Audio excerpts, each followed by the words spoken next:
Praise lord. మత్తయి సువార్త 17వ అధ్యాయం 7-8 వచనాలు.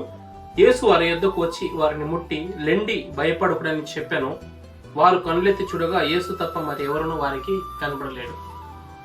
భయంలో, భీతిలో, బాధలో ఉన్న నీకు దేవుడు సెలవిస్తున్న మాట ఏంటంటే, యేసు తానే మీ దగ్గరకు వచ్చి మిమ్మల్ని ముట్టి భయపడవద్దు అని సెలవింపబోతున్నాడు.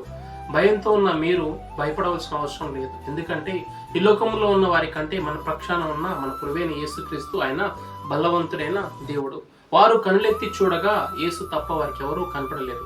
ఈ కష్టంలో, ఈ శ్రమలో, ఈ వేదనలో, నువ్వు కలిగి ఉన్న ఇబ్బందులలో నీ చుట్టూ ఏ ఒక్కరు కనిపించకపోయినా, నీ బంధువులే నీకు దూరం అయిపోయినా, కంచూపు మేరలో సహాయం అనే మాట ఎవరు నీ సన్నిధికి వచ్చి మాట్లాడకపోయినా దేవుడు అంటున్నాడు, ఆయనే నీకు సమీపంగా ఉన్నాడంట.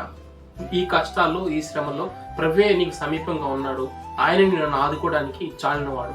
దేవుడు నిన్ను ఆదుకోవడానికి సిద్ధంగా ఉన్నాడు. ఆయన్ని చేయి పట్టుకోవడానికి, నీకు తోడై ఉండడానికి ఆయన సమీపంగా ఉండగా దిగులు చెందవలసిన అవసరం లేదు.